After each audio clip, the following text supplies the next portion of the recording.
News first ಆಯೋಜಿಸ್ತಾ ಇರುವ ಕರ್ನಾಟಕದ ಅತಿ ದೊಡ್ಡ ಇವಿ ಎಕ್ಸ್ಪೋ. ಮದುವೆಯ ಹಸೆಮಣೆ ಏರಬೇಕಾಗಿದ್ದಂತ ಆಕೆ ಸಾವಿನ ಮನೆಗೆ ಹೋಗಿದ್ದಾಳೆ. ನೇಣು ಬಿಗಿದುಕೊಂಡು ತಾಯಿ ಹಾಗೂ ಮಗಳು ಆತ್ಮಹತ್ಯೆಗೆ ಶರಣಾಗಿದ್ದಾರೆ. ದಳವಾಯಿ ಕೋಡಿಹಳ್ಳಿಯಲ್ಲಿ ಈ ಹೃದಯ ವಿದ್ರಾವಕ ಘಟನೆ ನಡೆದಿದೆ.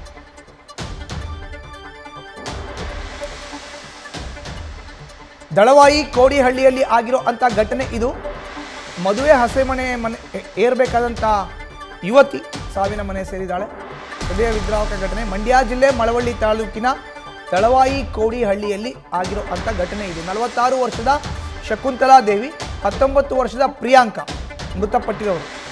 ಪ್ರಿಯಾಂಕಾಳ ಮದುವೆಗೆ ಸಿದ್ಧತೆಯನ್ನು ನಡೆಸಿತ್ತು ಕುಟುಂಬ. ಮದುವೆ ಸಿದ್ಧತೆ ನಡುವೆಯೇ ತಾಯಿ ಮತ್ತು ಮಗಳು ಇಬ್ಬರು ಕೂಡ ನೇಣಿಗೆ ಶರಣಾಗಿದ್ದಾರೆ. ನೋಡ್ತಾ ಇದ್ದೀವಿ. ಇವರು 46 ವರ್ಷದ ಶಕುಂತಲಾ, ಎರಡನೇ ವಿಂಡೋದಲ್ಲಿ ನೋಡ್ತಾ ಇರುವಂಥ ಭಾವಚಿತ್ರ ಶಕುಂತಲಾ ದೇವಿ. ಇವರು 19 ವರ್ಷದ ಪ್ರಿಯಾಂಕಾ, ಮೊದಲನೇ ವಿಂಡೋದಲ್ಲಿ ನೋಡ್ತಾ ಇದ್ದೀವಲ್ಲ, ಈಕೆಗೆ ಮದುವೆ ಫಿಕ್ಸ್ ಆಗಿತ್ತು. 19 ವರ್ಷದ ಪ್ರಿಯಾಂಕಾಗೆ ಮದುವೆ ಫಿಕ್ಸ್ ಆಗಿತ್ತು, ಮದುವೆ ಆಗಬೇಕಾಗಿತ್ತು. ಹೆಚ್ಚಿನ ಮಾಹಿತಿ ನೀಡ್ತಾರೆ ನಮ್ಮ ಪ್ರತಿನಿಧಿ ನಂದೀಶ್. ದೂರವಾಣಿ ಸಂಪರ್ಕಕ್ಕೆ ಸಿಕ್ಕಿದ್ದಾರೆ. ನಂದೀಶ್, ಮದುವೆ ಹಸೆಮಣೆ ಏರಬೇಕಾದಂಥ 19 ವರ್ಷದ ಯುವತಿ ಜೊತೆಗೆ ಯುವತಿಯ ತಾಯಿ ಇಬ್ಬರೂ ಕೂಡ ನೇಣಿಗೆ ಶರಣಾಗಿರೋ ಅಂಥದ್ದು. ಶುಭ ಸಮಾರಂಭ ನಡೀಬೇಕಾದಂಥ ಮನೆಯಲ್ಲಿ ಸೂತಕದ ಛಾಯೆ. ಆಕ್ಚುಯಲ್ ಆಗಿ ಈ ರೀತಿ ವಾತಾವರಣ ನಿರ್ಮಾಣ ಆಗಿದ್ದಾದ್ರೂ ಯಾಕೆ, ಮಾಹಿತಿಯನ್ನು ನೀಡೋದಾದ್ರೆ? ಖಂಡಿತ ಮಧುಸೂದನ್, ಮದುವೆ ಸಂಭ್ರಮದಲ್ಲಿರುವಂತಹ ತಾಯಿ ಮಗಳಿದೀಗ ನೇಣಿಗೆ ಶರಣಾಗಿರುವಂತದ್ದು ನಿಜಕ್ಕೂ ಕೂಡ ಒಂದ್ ರೀತಿ ಹೃದಯ ವಿದ್ರಾವಕ ಘಟನೆ ಅಂತ ಹೇಳಿದ್ರೆ ತಪ್ಪಾಗ್ಲಾರ್ದು. ಮಂಡ್ಯ ಜಿಲ್ಲೆ ಮಳವಳ್ಳಿ ತಾಲೂಕಿನ ದಳವಾಯಿ ಕೋಡಿಹಳ್ಳಿ ಗ್ರಾಮದ ಶಕುಂತಲಾ ದೇವಿ ಹಾಗೆ ಶಕುಂತಲಾ ದೇವಿಯ ಪುತ್ರಿ ಪ್ರಿಯಾಂಕಾ ನೇಣಿಗೆ ಶರಣಾಗಿರುವಂತಹ ಮಹಿಳೆ ಮತ್ತು ಯುವತಿ ತಾಯಿ ಮತ್ತೆ ಮಗಳು. ಅಂದ್ರೆ ಈಗಾಗಲೇ ಪ್ರಿಯಾಂಕಾಗೆ ಮದುವೆ ಮಾಡೋದಕ್ಕೆ ಎಲ್ಲ ರೀತಿಯ ತಯಾರಿಗಳನ್ನ ಅವರು ಮನೆಯವರು ಮಾಡ್ಕೊಳ್ತಾ ಇದ್ರು. ಈಗಾಗಲೇ ಗಂಡಿನ ಕಡೆಯವರು ಕೂಡ ಪ್ರಿಯಾಂಕರನ್ನ ಬಂದು ನೋಡಿದ್ರು. ಆ ನಿಟ್ಟಿನಲ್ಲಿ ಮದುವೆ ಎಲ್ಲ ರೀತಿಯ ತಯಾರಿಗಳನ್ನ ಆ ಕುಟುಂಬ ಮಾಡ್ಕೊಳ್ತಾ ಇತ್ತು. ಆದ್ರೆ ನಿನ್ನೆ ರಾತ್ರಿ ಈ ಒಂದು ಘಟನೆ ನಡೆದಿರುವಂತದ್ದು. ಶಕುಂತಲಾ ದೇವಿ ಹಾಗೆ ಆಕೆಯ ಪುತ್ರಿ ಪ್ರಿಯಾಂಕಾ ನೇಣಿಗೆ ಶರಣಾಗಿರುವಂತದ್ದು. ಇಡೀ ಕುಟುಂಬದಲ್ಲಿ ಇದೀಗ ಒಂದ್ ರೀತಿ ಸೂತಕದ ಛಾಯೆ ಆವರಿಸಿದೆ.